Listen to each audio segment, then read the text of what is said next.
Israel has occupied the West Bank for more than 40 years.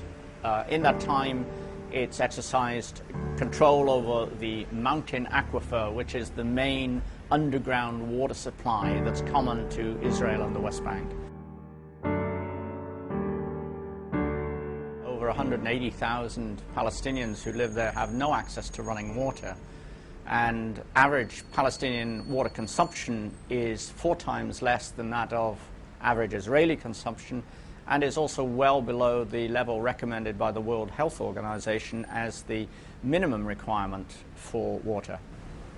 The aquifer, both in the West Bank and Gaza, is being polluted by the discharge of sewage. Today, 90 to 95% of the water in Gaza is not fit for human consumption.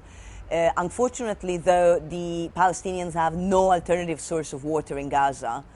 The situation has been made far worse by the blockade, the Israeli blockade on Gaza, which prevents equipment which is necessary for the construction and the development of sewage treatment plant and other water infrastructure. The situation in Gaza is very bad, but it's also bad and deteriorating in the West Bank, where Palestinians are required to obtain permits from the Israeli authorities in order to carry out important development and maintenance work on the water infrastructure, and these are often very difficult or slow to obtain. The result at a time of drought as well is that it's causing greater impoverishment. Farmers are finding it difficult to irrigate their crops.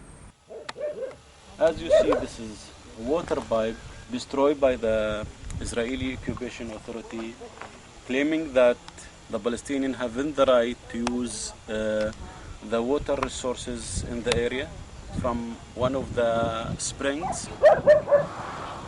5 months ago, the Israeli came and they cut the water pipe and they confiscated it for several days, and they told the farmer that you have the right to use water natural resources from that spring because it's belongs to the state and you have the right to use this. And you know, this farmer, he lost all his crops because it's in the middle of the agricultural season.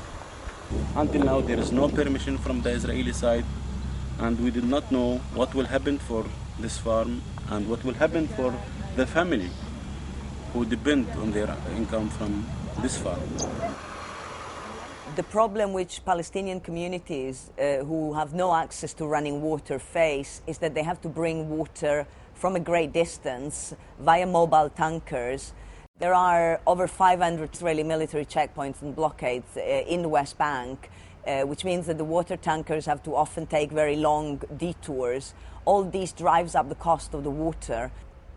Israeli water policies in the occupied territories are fundamentally discriminatory, and that discrimination is so apparent when one compares the Israeli settlements, which have large green irrigated farms, next to absolutely dry, parched Palestinian villages.